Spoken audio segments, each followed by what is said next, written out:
Hi, thank you for joining us today at Faces K Radio Ohio. Today we're going to talk about the importance of transitions. Transitions are an important life skill that, like many life skills, are learned very early on in our lives. Some of us, where transitions are easy. For some of us, such as myself, transitions can be difficult. I always would say, I need a transition before a transition. I think I got that from my father, who also needed a transition before a transition. But we learn how to transition through the experiences that we have with others when we're very young. For example, little people, real little people, babies, okay? They come to know what to expect from the world based on how responsive people are to them. So if I'm little baby and I cry and I have needs that need to be met, and someone is responsive and they come and they meet my needs, then I kind of grow up kind of thinking that when something's going on with me, someone will be there for me. The opposite can happen though when a little person has a need and they cry or they ask for support and no one does come. Or if they do come, they don't come very quickly. And that can lead to the little person believing that, what's it matter anyway, because no one comes when I need help. Very different perspectives about the way the world works. We can help children understand that transitions are a natural part of life.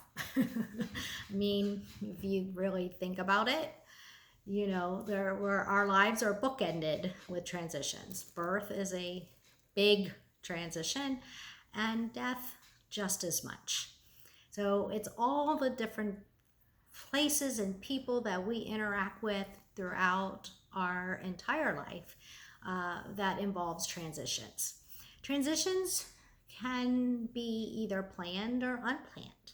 So planned transitions, of course, are you have a routine. You know what to expect.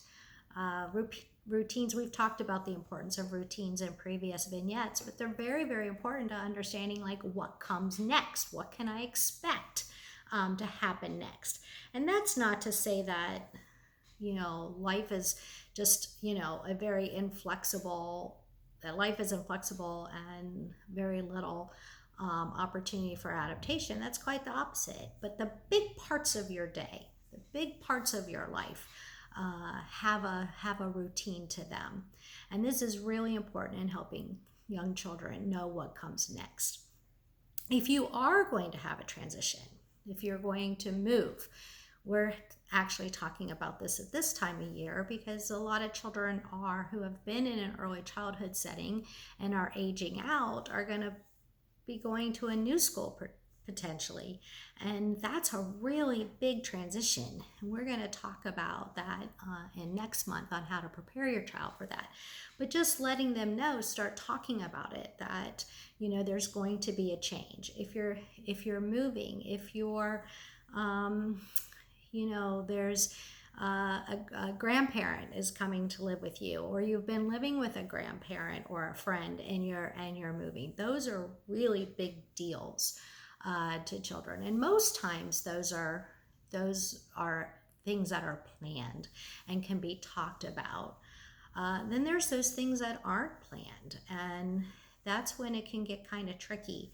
And even more important that we are there and available for young children to be able to talk to them about what this change means and to let them know that it can be scary and when there's a change like that, but that they have your support, that you're there to help them with whatever difficulty might come up. It's also important that we learn, and again, children learn this very early, that people and situations are different.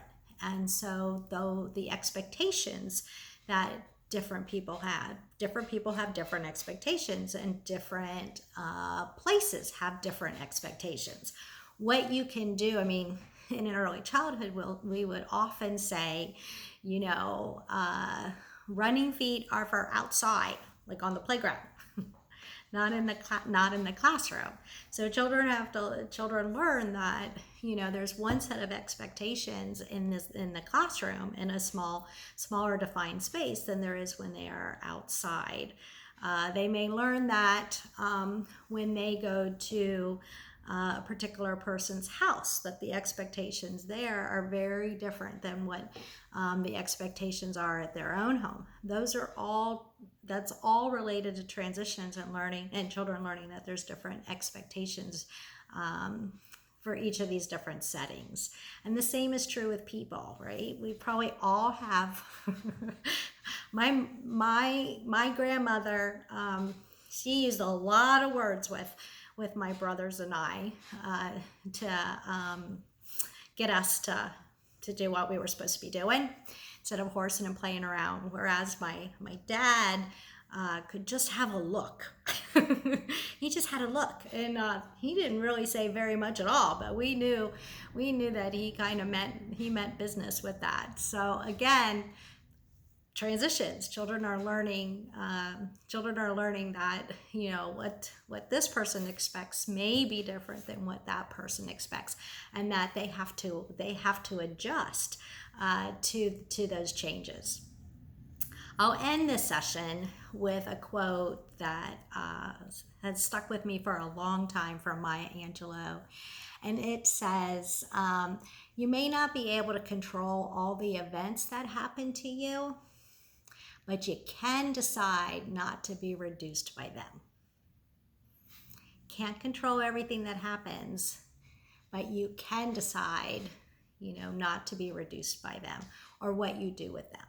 So transitions are just probably a fancy word for changes.